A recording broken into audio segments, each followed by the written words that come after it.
Kasus mantan Kasat Reskrim Polres Metro Jakarta Selatan, AKBP Bintoro, yang diduga terlibat menerima uang suap dari pelaku pembunuhan dan persetubuhan terhadap gadis remaja 16 tahun, kini menjadi sorotan publik. Pemberian uang suap oleh pelaku terhadap Bintoro itu diduga untuk menghentikan penyidikan kasus pembunuhan remaja yang terlibat dalam prostitusi. Kasus ini awalnya diungkap oleh Ketua Indonesia Police Watch IPW yang mengungkapkan mantan Kasat Reskrim Polres Jakarta Selatan AKBP Bintoro menerima uang 5 miliar rupiah dari kasus pembunuhan tersebut. Kasus sendiri bermula pada April 2024 ketika seorang remaja putri berusia 16 tahun, FA, tewas setelah dicekoki narkoba dan dilecehkan sejumlah pria di sebuah hotel di kawasan Senopati, Kebayoran Baru, Jakarta Selatan. Dari hasil pemeriksaan CCTV dan saksi, polisi menangkap 2 tersangka, yakni Arif Nugroho dan Bayu Hartanto. Pelaku utama Arif Nugroho alias Sebastian, 48 tahun, ternyata tega mencekoki korban dengan obat jenis Inex dan juga minuman yang di dalamnya dicampur sabu. Namun dalam penyidikannya, penanganan kasus pembunuhan yang dipegang Kasat Reskrim Polres Jaksel saat itu AKBP Bintoro mandek selama 5 bulan. Belakangan muncul dugaan AKBP Bintoro meminta uang 20 miliar rupiah kepada pelaku. Kini usai kasus kembali bergulir, Bintoro ditahan di pengamanan internal Polda Metro Jaya. Bintoro diperiksa oleh Bitpropam Polda Metro Jaya dan akan segera menjalani sidang kode etik.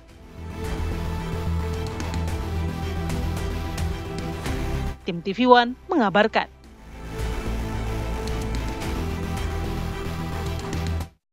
Saya ini sebenarnya di chat, bukan ngechat. Oke. Jadi saya tidak pernah mengundang, tapi saya terlalu diundang. Mengundang diri sendiri merekanya. Saya kenal dari korban atau gimana ya, mungkin bahasanya ya. Itu juga dari kawan saya LC. Jadi saya tidak. Enggak, pertanyaan saya kenapa kok anak kok tidak yang sudah dewasa? Saya dapat kabar dari LC-nya sendiri, Pak. Jadi saya tidak tahu kalau itu misalnya di bawah umur apa tidak, saya tidak tahu. Sebenarnya mereka tahunya ada LC, kerja di LC, ya setahu saya sebagai LC adalah. Udah berapa kali Bapak pesan kayak gitu? Oh udah, maksudnya gini, sama itu selama ini udah berapa kali? Udah beberapa kali, Pak. Udah berapa kali? Udah beberapa kali. 4 kali lebih? Ada.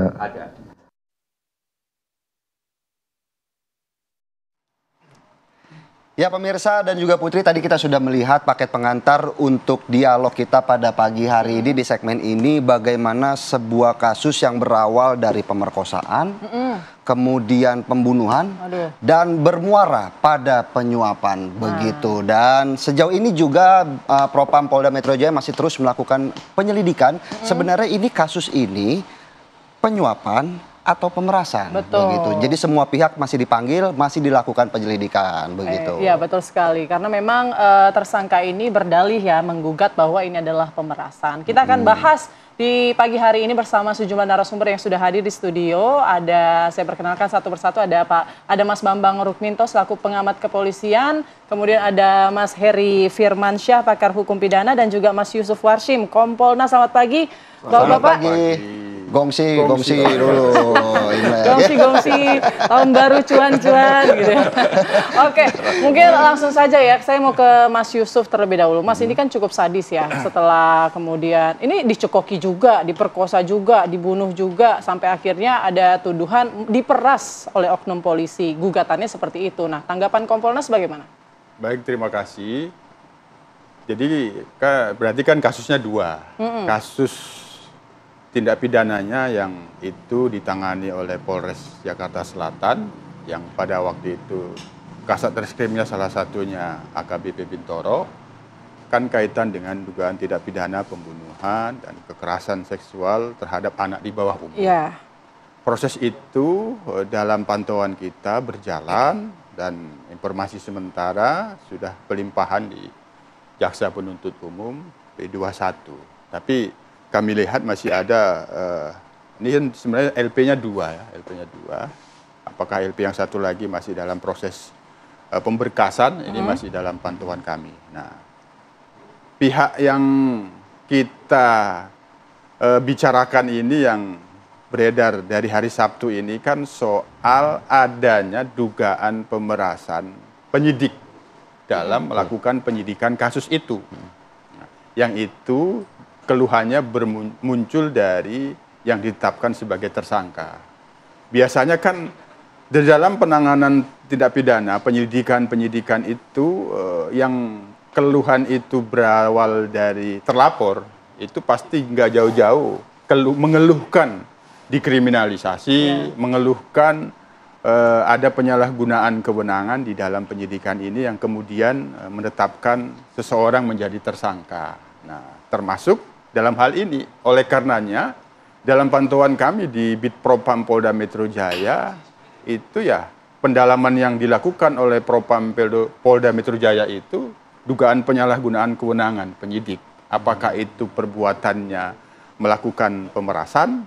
Tapi informasi-informasi yang kita lihat ini sementara kita juga bisa menilai ini penyuapan. Nah, kalau penyuapan berarti kan ada kedua belah pihak. Tapi sementara ini dalam pantauan kami, apa yang dilakukan oleh Bitpropam ini sudah sangat responsif.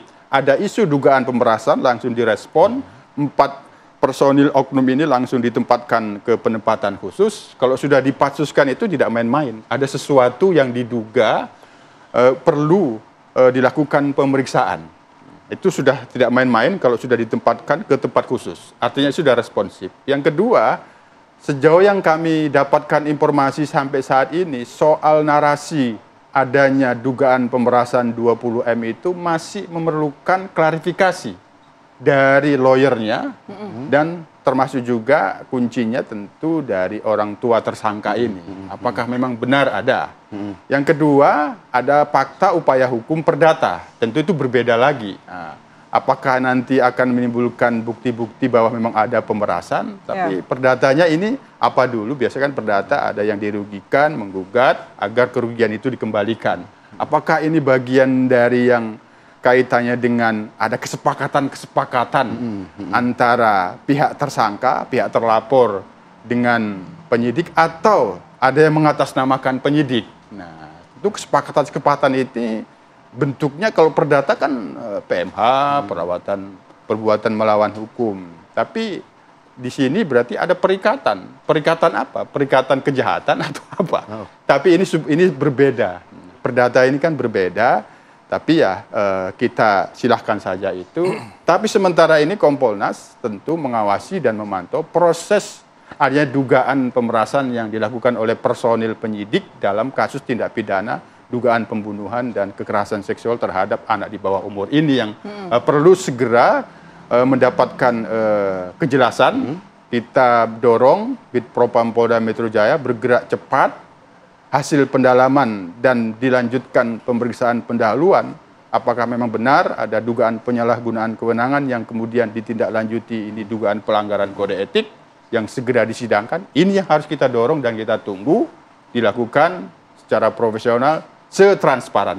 Iya, setransparan mungkin ya. Baik, saya mau ke Mas Bambang Rukminto. Tadi kalau sedikit mengutip perkataan dari Mas Yusuf, bagaimana proses ini masih terus dijalankan, dilakukan penyelidikan, bahwa ini kan masih diduga melakukan pemerasan. Tapi kan AKBP Bintoro juga kemarin sudah mengklarifikasi dengan membantah bahwa mereka tidak pernah meminta uang sepeser pun begitu kepada pihak tersangka. Namun secara prosesnya, bagaimana kemudian AKBP Bintoro ini melakukan persiapan dokumen-dokumen dugaan ya, dalam arti kutip gitu, dugaan memperlambat proses hukumnya sendiri, apakah ini bisa dibilang salah satu pemerasan atau ada upaya kemudian dari pihak kuasa hukum untuk melakukan penyuapan begitu? Ya, saya melihat gini, kasus ini kan ada kematian, terus kemudian di situ juga ada narkoba, ada senjata api, ada pemerkosaan. Jadi banyak pasal yang bisa dikenakan pada tersangka, dan seringkali seseorang yang sudah terlapor atau ditersangkakan pasti ingin mempengaruhi proses dengan agar kasusnya diperingan seperti itu. Makanya upaya-upaya penyuapan itu seringkali terjadi. Tetapi saya melihat bahwa pihak kepolisian ini adalah posisinya adalah dominan. Pihak terlapor atau calon tersangka ini tentu adalah pihak yang lemah. Jadi posisi aparat sebagai pihak yang dominan ini tentu bisa menolak, bisa menerima dan karena dia diberikan kewenangan yang lebih bisa menuliskan pasal-pasal sesuai dengan yang ditersangkakan tadi. Kalau terkait dengan pembunuhannya, terkait dengan pemerkosaan, kemudian terkait dengan narkoba maupun senjata api kalau senjata api di situ. Kalau pasal-pasal ini semua dikumpulkan untuk ditersangkakan disangkakan pada tersangka ini, tentu hukumannya akan semakin berat. Agar ringan tentu ada upaya-upaya itu tentu dilakukan seperti itu. Makanya terkait dengan suap atau pemerasan ini memang sama-sama sebenarnya adalah delik korupsi ya. Makanya apapun bentuknya, apapun suap atau pemerasan, kalaupun itu terbukti, tentu harus diproses penegak hukum yang seharusnya konsisten, harus tegas, dan tidak bisa mempermainkan hukum dengan mengubah pasal-pasal ini, ya harus didorong untuk diproses dengan pasal-pasal tersebut seperti itu. Dengan banyaknya delik hukum yang disangkakan ini, artinya kan hukuman akan semakin berat. Jadi Anda menduga bahwa memang ada upaya untuk memberhentikan kasus ini dari pihak tersangka? Kalau memberhentikan sepertinya tidak, tapi untuk memperingan ya, tidak. Jadi kalau kita melihat pasal yang disangkakan hanya pembunuhan saja, mana kasus narkobanya, pemerkosaannya, seperti itu. Saya tidak mencermati seberapa jauh pasal-pasal yang tersangkakan, tapi kalau melihat informasi yang ada di media, itulah yang artinya untuk mengurangi hukuman bagi tersangka. Tapi kalau memperingan hukuman, harusnya dia ketika P21 dilimpahkan ke kejaksaan, harusnya dia melalui itu dulu. Tapi kan ini tampaknya mereka mungkin berekspektasi ini tidak lanjut. Ketika berkas P21 lalu kemudian muncullah gugatan perdata tersebut. Jadi memang ada dugaan ini ingin menghentikan kasus tersebut. Secara Tapi total begitu kita tanyakan ya ke Mas Heri yang akan menjawab bagaimana analisanya terkait gugatan perdata yang sudah dilayangkan ini. Sesaat lagi pemirsa, tetap bersama kami.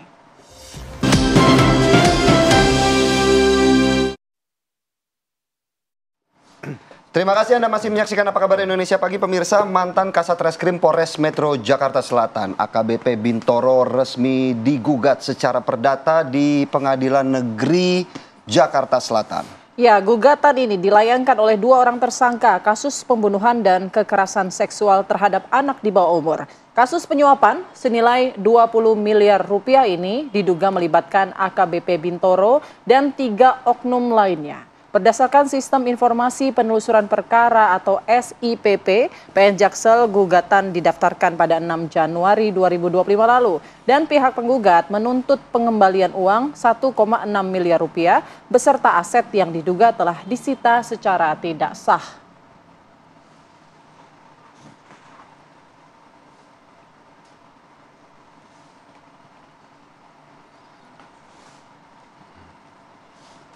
Baik, kita lanjutkan dialog kita pada pagi hari ini. Saya mau ke Mas Heri. Mas Heri, kalau kita runut nih jalan ceritanya, kemudian ada dugaan penyuapan oleh pelaku sendiri di saat berkasnya sudah P21. Berarti bisa dikatakan ini ada upaya untuk memberhentikan kasus. Tapi sebenarnya secara hukum apakah memang bisakah kasus ini kemudian misalnya lewat restorasi justice mungkin atau diberhentikan kalau misalnya memang ada dugaan suap begitu?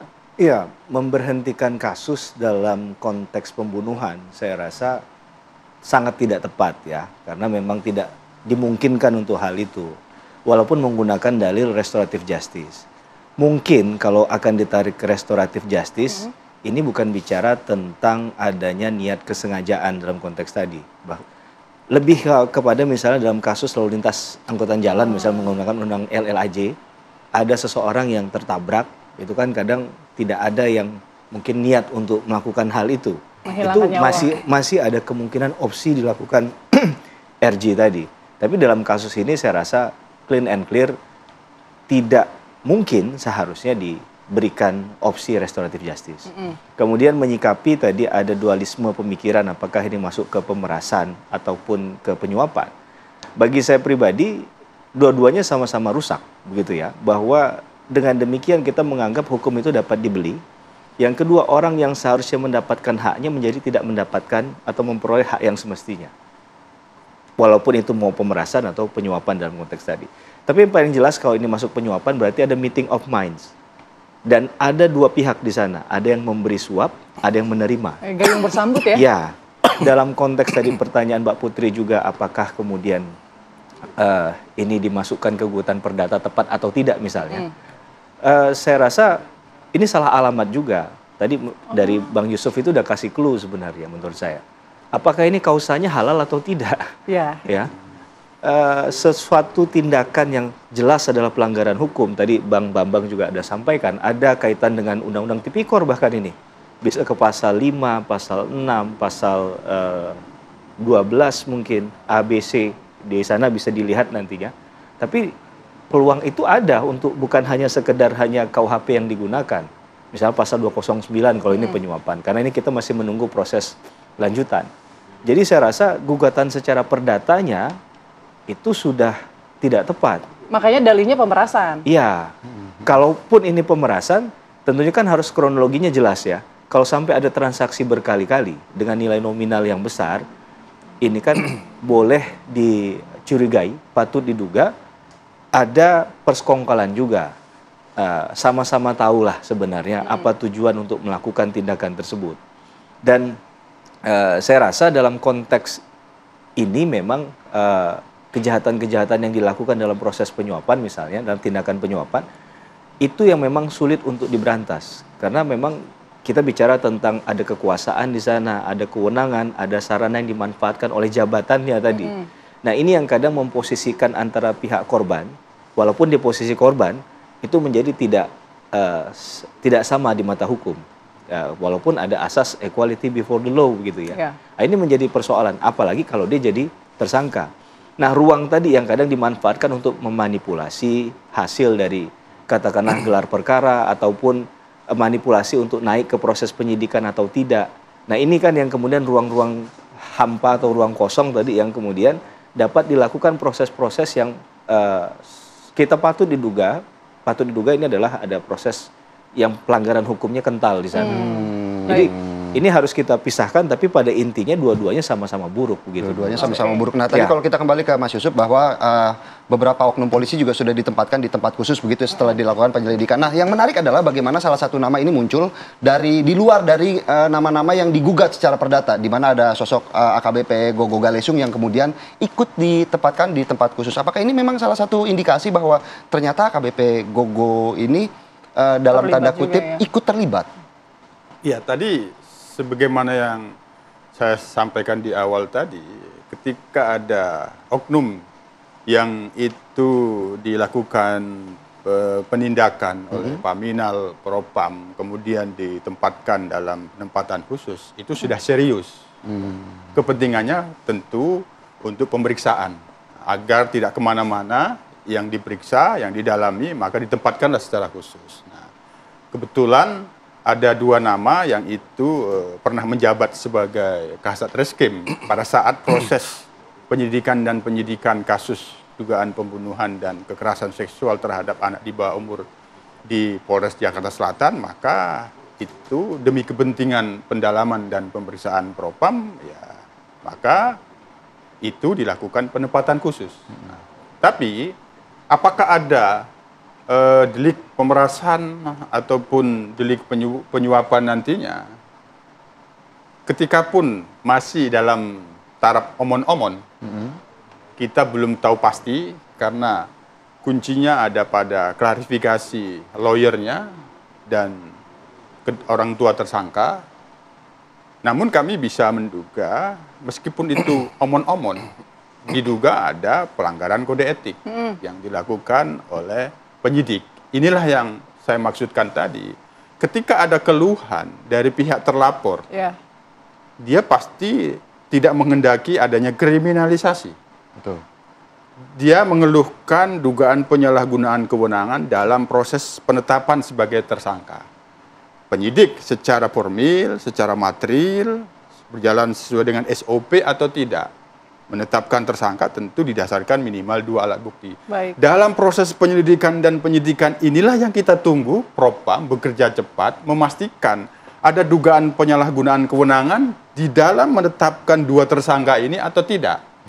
Namun, karena informasi yang kita peroleh saat ini, itu berkas sudah P21, tentu kami sendiri sebagai pengawas kepolisian tetap mendorong kasus dugaan tidak pidana pembunuhan dan kekerasan seksual terhadap anak di bawah umur ini berjalan dengan baik. Ini kita kawal, ini tuntas karena ada korban yang meninggal dunia.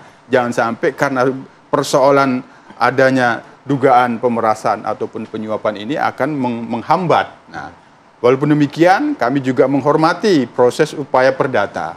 Tapi, sekali lagi, proses dugaan penyalahan guna kewenangan yang sedang didalami dan sedang diperiksa Propam ini harus berjalan baik.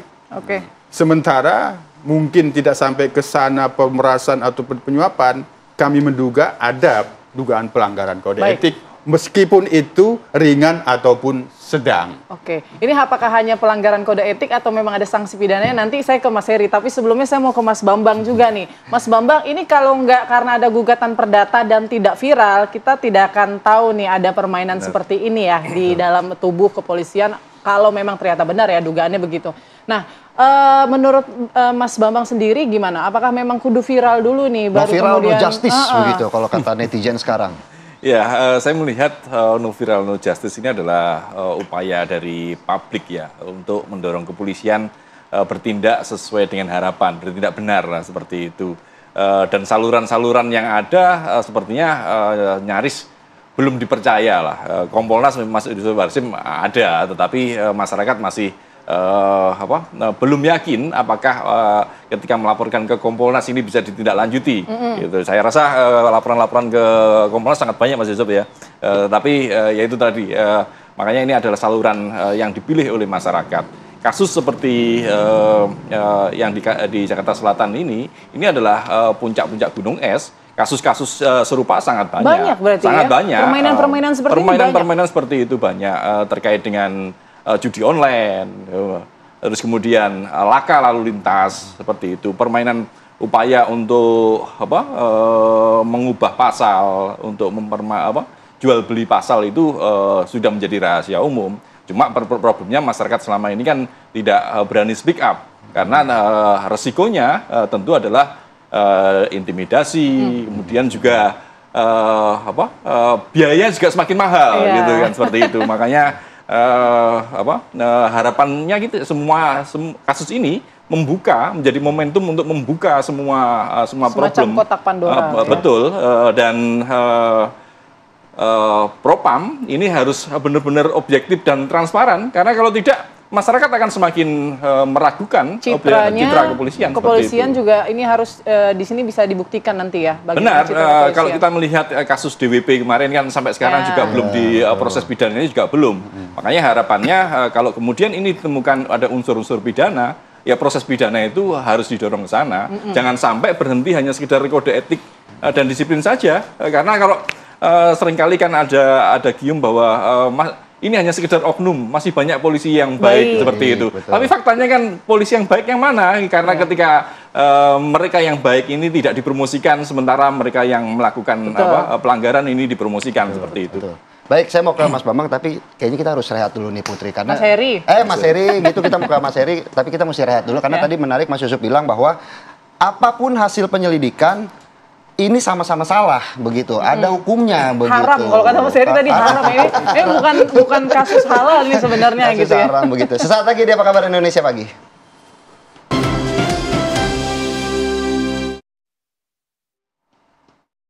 Rumah Arif Nugroho yang merupakan salah satu tersangka dari kasus pembunuhan dan juga pemerkosaan anak di bawah umur. Dan saat ini saya akan mengajak Anda untuk melihat langsung situasi terkini di dalam rumah Arif Nugroho, di mana tadi kami juga sempat berbincang dengan penjaga keamanan yang sedang bertugas dan sudah dikonfirmasi bahwa ini merupakan betul rumah dari Arif Jatmiko yang berada di Jalan Birah nomor 8 kawasan Kebayoran Lama. Dan ini merupakan rumahnya, gerbangnya berwarna coklat dan juga terdiri dari 2 lantai. Tadi kalau kami sempat mengintip ke dalam, ini memang hanya ada 1 mobil yang terparkir di dalam. Dan juga tadi kalau kami sempat menanyakan ke penjaga atau petugas keamanan, ini memang beberapa hari terakhir ini memang tidak ada aktivitas dari dalam rumah Arif Nugroho sendiri. Dan kalau kami pantau di sekeliling rumahnya Arif Nugroho sendiri, ini memang tidak banyak kendaraan yang lalu lalang karena memang rumah dari Arif Nugroho sendiri ini berada di dalam komplek yang dijaga cukup ketat oleh pihak keamanan. Dan tadi kalau kami melihat ini memang terpantau cukup sepi dan juga ini kami memang saat ini masih menunggu seperti apa nantinya kelanjutan dari kasus ini. Dari Jakarta, Josephine Kezia, Eko Jatmiko, TV One mengabarkan.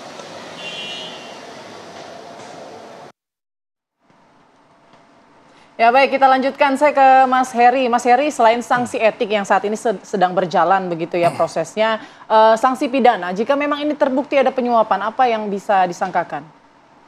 Ya, tadi kita sudah bahas bisa ada kemungkinan ke ranah korupsi, karena ini kan bicara tentang kaitannya dengan penyelenggara negara ya.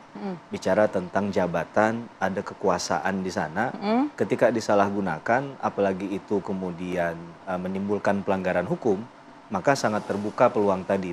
Pertanyaannya, berani nggak masuk ke ranah yang lebih jauh tadi? Atau yang kedua, kalaupun dimasukkan pasal korupsi misalnya kita berandai-andai, apakah ini ditangani oleh pihak kepolisian? Karena boleh kita ingatkan kembali bahwa penyidik dalam tindak pidana korupsi tidak hanya kepolisian, ada jaksa, ada juga KPK. Nah, berani nggak kalaupun ini diproses. Jadi, misalnya? Agak lucu dong, berarti kita laporin polisi ke polisi ya, gitu ya? Karena tadi saya bilang, apakah terbuka peluangnya kalau memang tadi opsi yang pilihannya adalah masuk ke ranah tipikor, kemudian penyidiknya bukan juga dari kepolisian, tapi dari KPK, agar ini jadi ada muncul independensi di sana ya. Orang melihat bahwa ada keinginan yang kuat untuk melakukan reformasi. Karena dalam konteks ini tidak hanya menghukum orang secara individu tertentu saja menurut saya, tapi harus ada reformasi struktural di berbagai level di kepolisian. Kalau memang untuk menyikapi kasus ini, terlepas dari kasus ini benar atau tidak ya. Karena kita belum pada kesimpulannya. Dan saya ingin juga menanggapi, kalau kita lihat tadi dalam konteks mengapa mereka mengajukan gugatan keperdataan, dugaan saya karena mereka merasa sudah nothing tulus nih, ya. Mereka sudah kadung misalnya benar bahwa faktanya sudah memberikan uang, tapi ternyata prosesnya tidak sesuai dengan keinginannya. Ini kan jadi pertanyaan berikutnya adalah kalau seandainya kemarin flashback lagi kasus ini dan ternyata sesuai dengan keinginan dari si pemberi uang tadi, apakah kasus ini akan dimunculkan? Nah, jadi kan khawatirnya di ujungnya yang ingin di-shifting oleh gugatan keperdataan ini adalah mereka ini sebagai korban loh, gitu ya. Korban dari pemerasan pihak aparat dan lain sebagainya. Nah, menurut saya ini harus clean and clear kita sampaikan. Jangan sampai nanti ini kabur lagi nih. Kasus yang awalnya adalah pembunuhan, clean and clear adalah tindak pidana, itu bergeser ke hal-hal lain. Tapi kan tidak ada hubungannya kan, artinya dari gugatan perdata ini dengan tindak pidana yang sebelumnya dilakukan oleh para tersangka? Iya, tadi saya katakan yang namanya manuver coba-coba itu kan mungkin saja bisa membuka banyak pintu ya. Salah satunya ya kalau ternyata terbuka juga pintu itu ya mungkin akan dimasuki juga. Jadi saya yakin dan percaya tidak ada hal yang mereka lakukan tanpa pertimbangan sebelumnya secara matang ya. Tadi saya katakan kalaupun mereka tidak melakukan ya posisi sudah pasti salah nih gitu. Nah, tinggal apakah kemudian ini bisa jadi sesuatu yang memperingan, apakah dalam konteks bisa jadi pertimbangan hukum dalam proses pidana berikutnya yang menunggu tadi kan. Karena tetap saja menurut saya secara keyakinan saya pribadi dari awal kasus ini tidak bisa diberhentikan. Karena kalau sudah terbukti secara material ada pembunuhan, ya tidak ada hal yang kemudian bisa menghentikan itu walaupun dalilnya sudah islah, sudah mencapai kesepakatan, sudah dilakukan upaya untuk membayar sejumlah uang kepada pihak korban. Karena tidak menghapus perbuatan materialnya tadi, Mbak. Dan dalam konteks penyuapan boleh saya tambahkan sedikit, ada teori dari Blau yang menarik ya ketika ada bicara tentang exchange and power in social life. Dia katakan dalam proses penyuapan itu ada perubahan kekuasaan. Dari ketika seorang aparat penegak hukum itu yang harusnya melakukan tindakan berdasarkan kewenangannya, itu ditukar dengan mereka yang tidak punya kewenangan tapi akan mendapatkan yang sesuatu yang tidak harusnya dia dapatkan. Nah, ini kan proses perubahan kekuasaan ini yang harusnya kita lihat untuk mencermati secara helikopter view pendekatan teorinya apakah terjadi dalam kasus AKBP Bintoro ini atau tidak. Saya rasa itu. Baik, saya mau ke Mas Yusuf. Mungkin terakhir Mas Yusuf, kalau kita lihat bagaimana Propam juga sudah memanggil beberapa yang diduga oknum polisi. Namun jangan lupa ada sosok Kapolres Jaksel saat itu yang juga ikut sebenarnya mengintervensi, sudah mengingatkan kepada AKBP Bintoro untuk agar kasus ini cepat diselesaikan begitu. Mungkin tanggapannya seperti apa? Apakah juga salah satu yang akan dipanggil dalam waktu dekat ini? Ya, sekali lagi yang paling utama kasus awalnya dulu ini harus tuntas. Jangan sampai terhambat karena ada korban yang meninggal dunia. Yang kedua, bagaimana kasus itu ditangani? Tentu itu sepatutnya berada dalam pengawasan melekat. Di Polres Jakarta Selatan kan ada Kapolres. Ada setiap hari pengendaliannya itu, kalau Satreskrim ada Wakapolres. Itu kita rasa, kita dorong agar komprehensif, Propam juga perlu mendapatkan klarifikasi dari seluruh pejabat yang terkait dengan kewenangan yang ini ada dugaan penyalahgunaan kewenangan di dalam proses penyidikan yang saat ini ada 4 personil ditempatkan khusus, tapi mereka punya atasan, ya, atasan-atasan itu perlu dimintakan klarifikasi agar terang sesungguhnya apa yang dilakukan atasannya pada waktu itu, mengingatkan bahwa ini segera di SOP. Ibaratnya begini, kasus itu kalau diatensi oleh pimpinan, biasanya cepat. Betul. Apakah Kapolres, Wakapolres ada atensi, setidaknya atensi kepada korban atau tidak, itu perlu mendapatkan klarifikasi. Jadi Anda nilai di sini atensinya kurang? Bukan kurang atau tidak. Ini kan ada yang diduga melakukan pemerasan. Setidaknya pimpinannya, Kapolres, Wakapolresnya mengetahui tidak ada hal-hal yang seperti itu. Ketika itu mengetahui apa yang dilakukan pada waktu itu, atau memang sama sekali tidak mengetahui. Tapi intinya terkait dengan proses Propam, ini kita dorong secepatnya. Oke, baik. Karena ini ada kasus yang bisa, ini tanda kutip bisa menghambat nanti. Sementara sudah P21. Baik. Kalau dalam SOP, Baik, Mas Yusuf. perkara perdata bisa mempengaruhi proses penyidikan, tapi ini sudah P21. Bagaimana hubungannya dengan perdata itu? Kita berharap itu tidak menghambat. Oke, baik. Kalau dari Mas Bambang sendiri nih, catatannya kayaknya tadi disampaikan ya, harusnya kalau sudah ada atensi dari atasan, kasus ini tidak harusnya cepat selesai begitu ya, tidak lama begitu ya. Nah, apakah memang pengawasan kontrol di internal Polri sendiri memang cukup lemah atau bagaimana? Ya, saya melihat masih sangat lemah ya.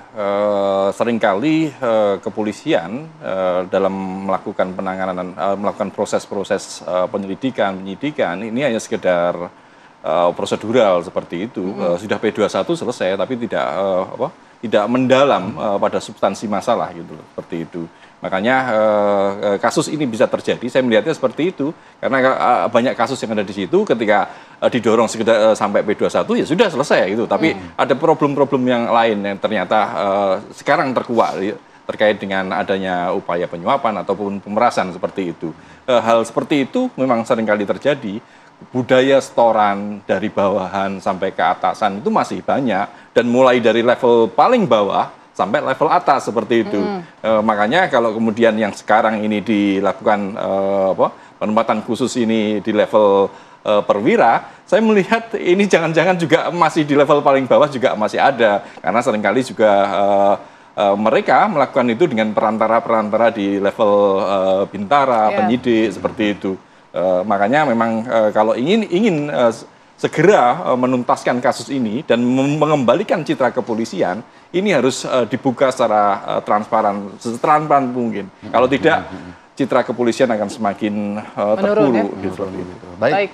Paling tidak kalau atensi dari pimpinan masih kurang, kita berharap atensi dari masyarakat bisa membantu mendorong agar kasus ini terang benderang dan bisa cepat terselesaikan begitu ya. Terima kasih untuk para narasumber yang sudah hadir pada pagi hari ini, Mas Yusuf, Mas Edi dan Mas Bambang. Jangan gini ya Mas. Gongsi Jangan gini ya. gongsi gitu. Nah ini kalau udah gongsi jadi Putri dan juga pemirsa di segmen selanjutnya kita akan melihat bagaimana persiapan perayaan Imlek yang sudah dilakukan di beberapa titik di Indonesia. Sesaat lagi di Apa Kabar Indonesia Pagi.